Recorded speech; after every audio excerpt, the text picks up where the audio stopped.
আসসালামু আলাইকুম। সাধারণ জ্ঞান বাংলাদেশ বিষয় বলি। আজকের আলোচনার বিষয় মহান মুক্তিযুদ্ধ ও বাংলাদেশের অভ্যুদয়। স্বাধীন বাংলা ফুটবল দল 1971 সালের জুন মাসে বাংলাদেশের মহান মুক্তিযুদ্ধ চলাকালে বিশ্বব্যাপী জনমত গড়ে তুলতে এবং মুক্তিযোদ্ধাদের সাহায্য করার জন্য অর্থ সংগ্রহ করতে স্বাধীন বাংলা ফুটবল দলের জন্ম হয়। দলটির ভারতের বিভিন্ন স্থানে প্রদর্শনী ফুটবল খেলায় অংশ নেয়। পৃথিবীর ইতিহাসে যুদ্ধকালীন প্রথম ফুটবল দল স্বাধীন বাংলা ফুটবল দল। দলের অর্জিত 3.5 লাখ রুপি 5 লাখ টাকা মহান মুক্তিযুদ্ধে ব্যয় করা হয়। 23 জুলাই 1971 সালে প্রথম ম্যাচ খেলে নদিয়া, ভারত। স্বাধীন বাংলা ফুটবল দলের অধিনায়ক ছিলেন জাকারিয়া পিন্টু ও আইনুল হক। সহ অধিনায়ক ছিলেন প্রতাপ শঙ্কর হাজরা। স্বাধীন বাংলা ফুটবল দলের সদস্য ছিল 36 জন। এই দলকে নিয়ে তৈরি চলচ্চিত্র মুক্তির জন্য ফুটবল পরিচালক খিজির হায়াত খান। সপ্তম নৌবহর ও বাংলাদেশের মুক্তিযুদ্ধ। সপ্তম নৌবহর মার্কিন যুক্তরাষ্ট্রের নৌবাহিনীর একটি সংখ্যাযুক্ত বহর। এর সদর দপ্তর জাপানের কানাগাওয়া প্রদেশের ইয়োকোসুকায় অবস্থিত। এটি যুক্তরাষ্ট্রের প্যাসিফিক ফ্লিটের অংশ। বর্তমানে এতে 60 থেকে 70টি জাহাজ, 300টি বিমান এবং 40,000 নৌবাহিনী, মেরিন কর্পস সদস্য এবং কোস্টগার্ড সদস্য রয়েছে। যুক্তরাষ্ট্র 1971 সালে টাস্কফোর্স 74 গঠন করে। প্রতিষ্ঠা 1943 সালে। প্রধান কাজ প্রাকৃতিক দুর্যোগ বা সামরিক অভিযানে যৌথ কমান্ডো প্রদান করা। 1971 সালের মুক্তিযুদ্ধের সময় পাকিস্তানের অনুরোধে সপ্তম নৌবহর রওনা দেয় টংকিং উপসাগর থেকে বঙ্গোপসাগরের দিকে। সপ্তম নৌবহরের সবচেয়ে বড় জাহাজের নাম ছিল ইউএসএস এন্টারপ্রাইজ। মুক্তিযুদ্ধের সময় বৃহৎ শক্তি। বাংলাদেশের মুক্তিযুদ্ধকে সমর্থন করেন রাশিয়া ও ভারত। বাংলাদেশের মুক্তিযুদ্ধের বিরোধিতা করে যুক্তরাষ্ট্র ও চীন। 4 ডিসেম্বর 1971 সালে যুক্তরাষ্ট্র যুদ্ধবিরতির প্রস্তাব করলে বাংলাদেশকে সমর্থন করে ভেটো দেন রাশিয়া। বাংলাদেশকে তলাবিহীন ঝুরি বলেন যুক্তরাষ্ট্রের হেনরি কিসিঞ্জার। হেনরি কিসিঞ্জার পশ্চিম পাকিস্তানে পৌঁছান 8 জুলাই 1971 সালে। সোভিয়েত পররাষ্ট্রমন্ত্রী অ্যান্দ্রেই গ্রোমিকো দিল্লি সফর করেন 8 আগস্ট 1971 সালে। বাংলাদেশের মুক্তিযুদ্ধ বন্ধে জাতিসংঘের নিরাপত্তা পরিষদে যুদ্ধবিরতি প্রস্তাব ওঠে 3 বার। জাতিসংঘ মহাসচিব উথান্ড তৃতীয় মিয়ানমারের নাগরিক।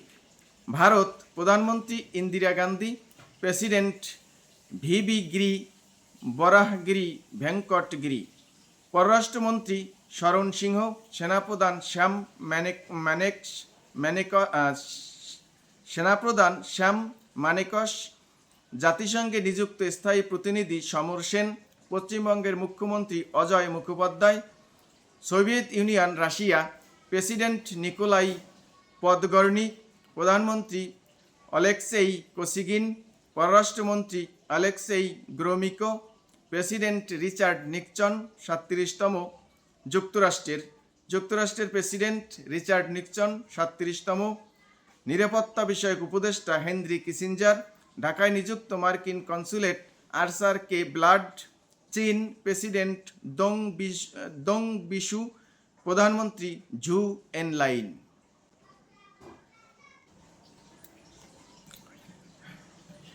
যুক্তরাজ্যের প্রধানমন্ত্রী এডওয়ার্ড হিথ, পাকিস্তান প্রধানমন্ত্রী নুরুল আমিন, প্রেসিডেন্ট ইয়াহিয়া খান।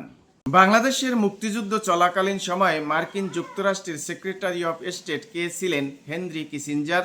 বাংলাদেশের মুক্তিযুদ্ধে ভারত ছাড়াও কোন দেশটি ব্যাপকভাবে সহযোগিতা করেছে? রাশিয়া। প্রশান্ত মহাসাগরে যুক্তরাষ্ট্রের সপ্তম নৌবহরের সদর দপ্তর কোথায়? ইয়োকোসুক। 1971 সালের মুক্তিযুদ্ধকালে জাতিসংঘের মহাসচিব কে ছিলেন? উথান্ড। বাংলাদেশের স্বাধীনতা যুদ্ধের সময় সোভিয়েত ইউনিয়নের প্রেসিডেন্ট ছিলেন নিকোলাই পদগর্নি। আমাদের স্বাধীনতা যুদ্ধের সময় তৎকালীন সোভিয়েত ইউনিয়নের পররাষ্ট্রমন্ত্রী কে ছিলেন? অ্যালেক্সেই গ্রোমিকো।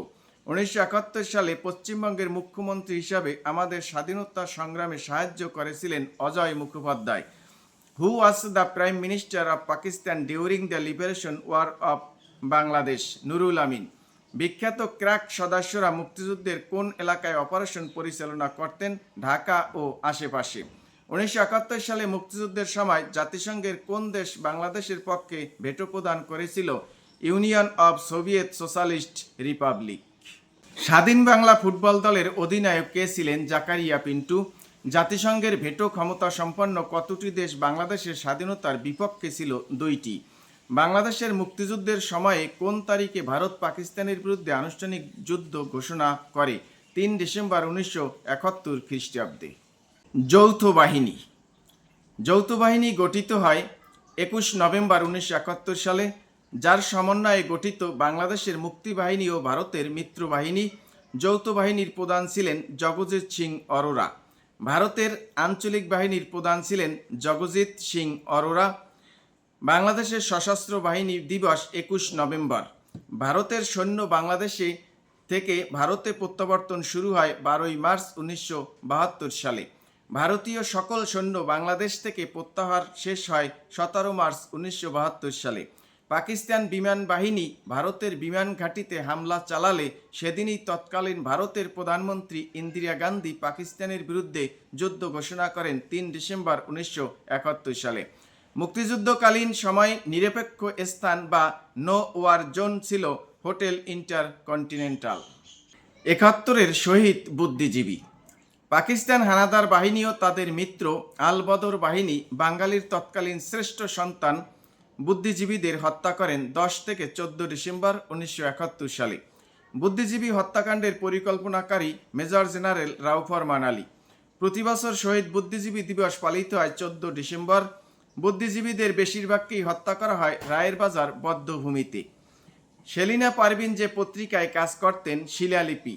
হোটেল ইন্টারকন্টিনেন্টাল ছিল যুদ্ধকালীন নিরপেক্ষ এলাকা।